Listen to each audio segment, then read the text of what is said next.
민수기 22장 31절부터 41절 말씀 마음을 집중하시고 함께 읽어보십니다. 그때에 여호와께서 발람의 눈을 밝히시매 여호와의 사자가 손에 칼을 빼들고 길에 선 것을 그가 보고 머리를 숙이고 엎드리니 여호와의 사자가 그에게 이르되 너는 어찌하여 네 나귀를 이같이 3번 때렸느냐? 보라, 내 앞에서 네 길이 사악함으로 내가 너를 막으려고 나왔더니 나귀가 나를 보고 이같이 3번을 돌이켜 내 앞에서 피하였느니라. 나귀가 만일 돌이켜 나를 피하지 아니하였다면 내가 벌써 너를 죽이고 나귀는 살렸으리라. 발람이 여호와의 사자에게 말하되 내가 범죄하였나이다. 당신이 나를 막으려고 길에 서신 줄을 내가 알지 못하였나이다. 당신이 이를 기뻐하지 아니하시면 나는 돌아가겠나이다. 여호와의 사자가 발람에게 이르되 그 사람들과 함께 가라. 내가 네게 이르는 말만 할지니라. 발람이 발락의 고관들과 함께 가니라. 발락은 발람이 온다 함을 듣고 모압 변경의 끝 아르논가에 있는 성읍까지 가서 그를 영접하고 발락은 발람에게 이르되 내가 특별히 사람을 보내어 그대를 부르지 아니하였느냐? 그대가 어찌 내게 오지 아니하였느냐? 내가 어찌 그대를 높여 존귀하게 하지 못하겠느냐? 발람이 발락에게 이르되 내가 오기는 하였으나 무엇을 말할 능력이 있으리까? 하나님이 내 입에 주시는 말씀 그것을 말할 뿐이니이다. 발람이 발락과 동행하여 기럇 후솥에 이르러서는 발락이 소와 양을 잡아 발람과 그와 함께한 고관들을 대접하였더라. 아침에 발락이 발람과 함께하고 그를 인도하여 발락의 산당에 오르매 발람이 거기서 이스라엘 백성의 진 끝까지 보니라. 아멘. 모압 왕 발락과 또 발람 선지자에 대한 이야기는 22장부터 또 23장, 24장까지 아주 긴 부분에 계속 이어지는 내용이에요. 아직도 당분간 더 가야 되는 내용인데 이름이 좀 혼동이 되잖아요. 발락, 발람 계속 지금 이 비슷한 이름이 계속 반복이 되고 있는데요. 모압 왕 발락과 거짓 선지자 발람이니까요. 혼동이 없기를 바랍니다. 이제 어제 이어지는 말씀이죠. 이제 마침내 이 발람 선지자가 그 발락이 두 번째 더 높은 고관들을 보내고 또 많은 또 뇌물을 이렇게 바리바리 싸서 보낸 것에 대한 탐심, 그 탐심에 눈이 어두워 가지고 이제 그 하나님께 두 번째 아뢰는데 마침내 가라고 하는 사인이 떨어진 거예요. 그러나 가라, 그렇지만 너에게 이를 말만 가서 준행하라. 이래 조건이 달린 거예요. 그렇지만은 하나님의 뜻은 가지 말라는 데 있었죠. 어제 묵상한 내용이 가던 길에 자꾸 나귀가 멈칫멈칫하면서 앞으로 나가지 못하는 것이죠. 그런 까닭은 여호와의 사자가 그 길을 막고 있기 때문인 것이에요. 그런데 어제 읽은 내용에 보면은 발람은 그 상황을 모르기 때문에 그 말을 듣지 않는 나귀를 3번이나 채찍질을 했다 하는 내용이었어요. 그때 그 하나님이 나귀의 입을 열어주셔서 그 억울함을 호소하게 하는 내용이 나왔어요. 그러니까 어제 말씀은 하나님이 나귀의 입을 열어주셨는데 오늘 말씀에는 마침내 이 발람의 눈을 열어주신 거예요. 31절 그때에 여호와께서 발람의 눈을 밝히시매 그랬어요. 우리 표현은 눈을 밝히셨다고 그랬는데 영어 성경에는 다 오픈이라고 해놨어요. 오픈은 뭐 열어주신다는 것이죠. 나귀의 입도 열어주시고 또 이 발람 선지자의 눈도 열어주시고, 하나님은요 우리의 눈도 입도 이거 다 귀도 하나님이 열어주셔야 돼요. 그래서 여기 마침내 31절 그 하나님이 발람의 눈을 밝혀주심으로 인하여 보여지는 것이죠. 여호와의 사자가 손에 칼을 빼들고 길에 선 것을 보고 그가 머리를 숙였다 하는 거예요. 여러분, 이게 영적인 세계는 일단은 눈에 보이지도 않고 귀에 들리지도 않잖아요. 그런데 우리는 이렇게 말씀을 통해서 일단은 깨닫게 하시는 것도 은혜고, 또 이 발람이 탐심으로 인하여 제대로 분별을 할 수가 없는 것이죠. 우리의 마음을 어둡게 하는 것은 탐심 때문일 때가 많아요. 내 욕심으로 마음이 꽉 차버리면 이게 제대로 분별이 안 되는 것이에요. 그런데 여기 주신 말씀을 보시면은 그 발람의 눈이 열려질 때에 마침내 여호와의 사자가 그 길을 막고 있다는 것을 깨닫게 된 것이죠. 32절 여호와의 사자가 말씀하기를 너는 어찌하여 내 나귀를 3번이나 때렸느냐. 그 이제 상황을 이해하게 된 것이죠. 그러면서 내 앞에서 네 길이 사악함으로 내가 너를 막으려고 나왔더니, 이제 막고 있는 것은 여호와의 사자가 그 길을 막고 있는 것입니다. 그러면서 말씀하기를 이렇게 나귀가 만일 돌이켜서 나를 피하지 않았다라면, 이게 무슨 말이에요? 나귀가 멈칫 안 하고 그걸 모르고 계속 나귀가 갔더라면, 그 길을 계속 갔더라면 결국은 내가 너를 벌써 죽였을 것이고 나귀는 살렸을 것이다. 이게 무슨 말씀이에요? 길을 막은 것이 오히려 하나님의 은혜라는 거예요.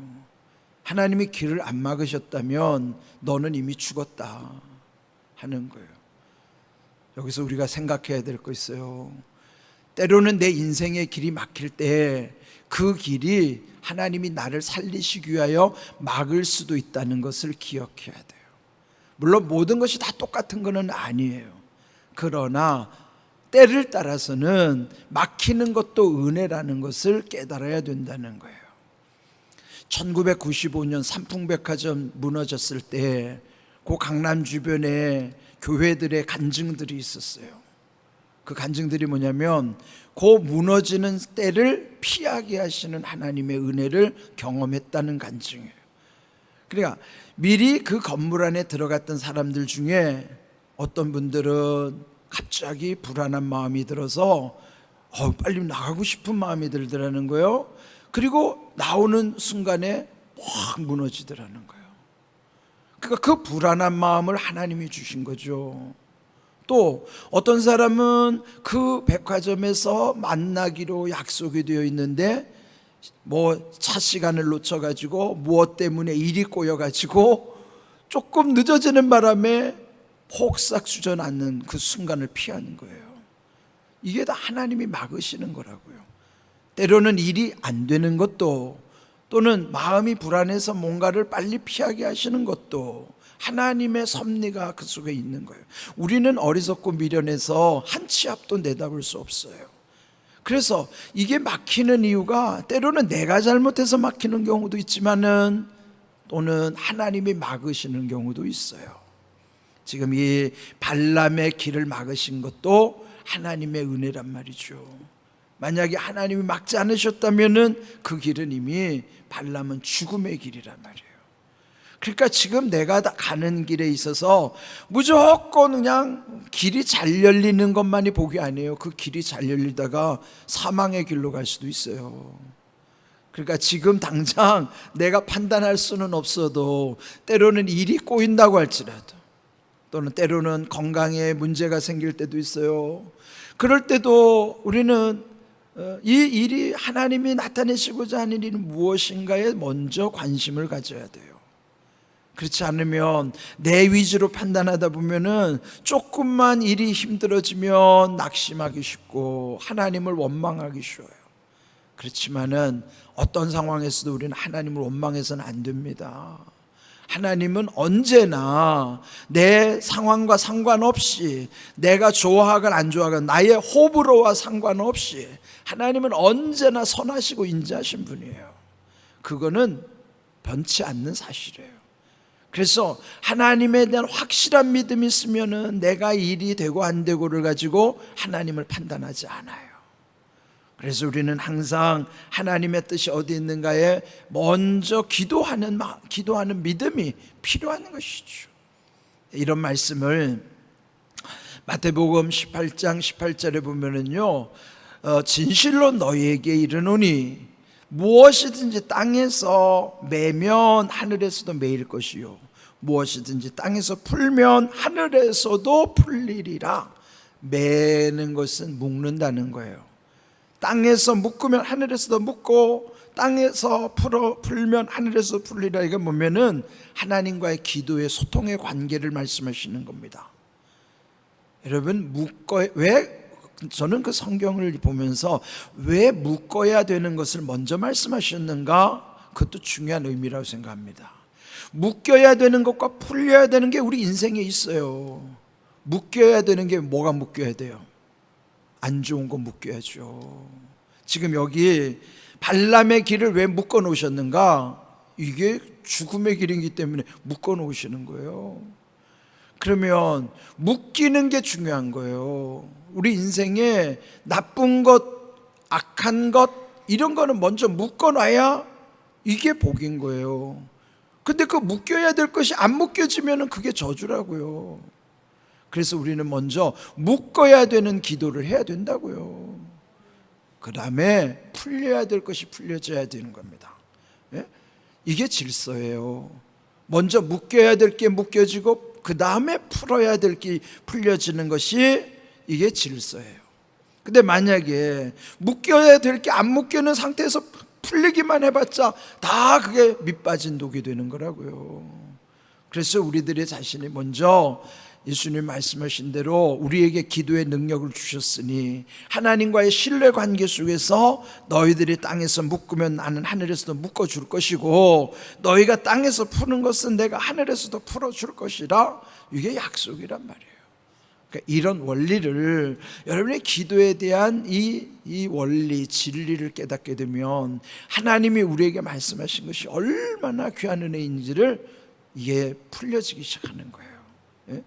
그러니까 지금 막힌 것이 이게 내가 지금 이거 가지고 내 마음으로 판단하면 안 됩니다. 여러분들 기억하십시오. 묻고 보는 권세마저도 하나님이 우리에게 기도 가운데서 다 길을 여신 것처럼 여러분의 어떤 문제 앞에서 당황하기보다는 먼저 하나님의 마음을 헤아리셔야 돼요. 그리고 영적인 이 진리 가운데서 먼저 이렇게 막으시는 이유가 뭘까? 또 막히는 원인이 뭘까? 기도 가운데 풀어야 돼요. 그리고 묶여야 될 것을 먼저 묶는 기도하시고 풀려야 될 것을 푸는 기도를 하십시오. 그럴 때 하나님은 그 기도 가운데 그 모든 것을 이루시겠다는 약속이 마태복음 18장 18절뿐만 아니라 베드로에게는 마태복음 16장 19절에 천국의 열쇠를 약속하시는 의미로서 그렇게 똑같이 말씀해 주신 거예요. 마태복음 16장은 베드로에게, 18장은 모든 성도들에게 동일한 천국의 열쇠의 비밀을 알려주시는 거예요. 베드로에게만 주신 게 아니라고요. 모든 하나님의 백성에게는 이런 천국의 열쇠, 그게 기도의 비밀이에요. 그러니까 이런 기도가 얼마나 중요하죠. 예? 어제 오후 예배 때도 기도의 원리에 대해서 말씀드린 것처럼 성도는요, 기도가 특권이에요. 예? 기도만큼 여러분 얼마나 기도만큼 좋은 게 어디 있어요. 이런 말씀을 기억하면서 이렇게 나귀의 입을 여신 하나님, 마침내 발람의 눈마저도 열어주셔서 이런 상황이 어떻게 이루어지는가. 그래서 결국 이렇게 해서 하나님이 은혜를 주시는구나.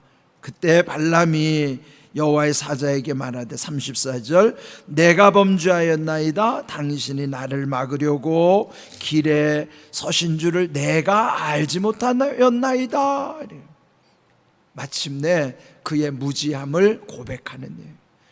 여러분, 우리가 정말 아는 게 뭐가 있습니까? 예? 하나님의 그 전지하신 모든 것을 아시는 하나님 앞에 내가 아는 거는요 바닷물에 물 한 방울만큼도 안 돼요. 예? 그렇게 무지한 내가 뭐 알면 뭘 얼마나 안다고요. 너무나 우리가 인생에 뭘 아는 척하고 그럴 이유가 없잖아요. 그냥 무지하다는 것을 인정하고 하나님을 의지해야 되는 거예요. 이제 발람이 이제 조금 영적인 그 진리를 조금씩 터득하기 시작하는 거예요. 그러면서 만일 당신이 기뻐하지 않는다면 나는 돌아가겠나이다. 그럴 때 여호와의 사자가 그냥 가던 길을 가라, 함께 이들과 가라. 그 대신 내게 이르는 말만 말할지니라. 그렇게 해서 이제 길을 계속 가는 것이죠. 이제 마침내 발락과 발람이 만나요. 37절. 그리고 발락 왕이 발람에게 말하기를 내가 특별히 사람을 보내어 그대를 부르지 아니하였느냐? 그대가 어찌 내게 오지 아니하였느냐? 내가 어찌 그대를 높여 존귀하게 하지 못하겠느냐? 이게 뭐예요? 자기가 대단하다는 거죠. 내가 너를 이렇게 높여줄 수도 있고, 근데 내가 이렇게 높은 사람들도 보냈는데 왜 이렇게 지체하고 이제 왔느냐 이 말이에요. 자기를 과시하는 거예요. 이게 뭡니까? 허세예요, 허세. 예? 세상 사람들 보세요. 자기가 뭐 대단한 것처럼, 자기가 대단하지 않은 사람들은 또 대단한 사람을 알고 있는 것 가지고 허세합니다. 허세를 부리는 거예요. 아, 내가 누구를 아는데, 내 주변에 누가 있는데. 아니 그거 있으면 뭐하고 알면 뭐합니까? 요새 청탁하다가 큰일 나는 세상에, 예? 요즘은 누구를 알고 누구를 이용할 수 없는 시대예요. 그래도 우리 허세를 부린다고요. 자기가 뭐 조금만 뭐 대단하면 뭐가 엄청난 것처럼, 그리고 자기가 그렇지 못하면 그런 사람을 알고 있는 것만으로도 자꾸 떠벌리면서 자기를 동일시하는 거예요. 과시하는 거예요. 그건 뭐예요? 허풍이고 허세죠. 그게 무슨 의미가 있습니까? 그렇게 말하는 사람들은요, 자기가 대단한 것 같지만 그렇게 듣는 사람들이 다 비웃는다고요. 예? 이게 지금 이 발락 왕이 허세를 부리는 거예요. 그런데 이제 38절 발람이 말하기를 내가 오기는 하였으나 무엇을 말할 능력이 있으리까? 하나님이 내 입에 주시는 말씀 그것을 말할 뿐이니이다. 이게 정답이죠. 여러분, 우리가 늘 하나님을 두려워하고요, 말씀에 집중하는 가운데 말씀을 내가 받고 싶은 말씀, 내가 듣기 원하는 말씀이 아니라 어제 말씀처럼 꼭 들어야 되는 말씀을 이렇게 들어야 되는, 그 말씀이 뭐냐면은 하나님이 내 입에 주시는 말씀 그것을 말할 뿐이니이다. 이게 뭐예요? 들어야 하는 말씀이에요. 내가 듣고 싶은 말씀, 꿀 발라놓은 말씀이 아니라, 물론 말씀 속에는 위로의 말씀도 많아요. 그러나 위로의 말씀도 내게 중요하지만은 책망을 들어야 할 때 위로의 말씀을 찾으면 안 돼요. 책망 들을 때는 책망이 들어야 할 때는 책망의 말씀을 들어야지, 그걸 위로로 가지고 위장시키면은 죽어요. 그건 안 되는 거예요. 예? 위로의 말씀이 필요할 때 위로의 말씀을 들어야지. 지금은 책망이 필요한 순간에 책망한 다음에 회개하면 그 다음에 위로의 말씀이 필요한 거예요. 그런데 회개도 안 했는데 위로의 말씀을 들으면 안 되죠. 위로는 회개가 전제되어 위로의 말씀이 효력이 있는 거예요. 책망, 꾸짖음을 들을 때는 그걸 받아들여야 그게 약이 되는 거예요. 그게 살아나는 거예요. 예? 우리의 이 삶의 하나님의 말씀, 꼭 들어야 되는 말씀이 생명의 말씀이에요. 나를 살리는 말씀이고, 나를 새롭게 하는 말씀이고, 내게 능력의 말씀인 거예요.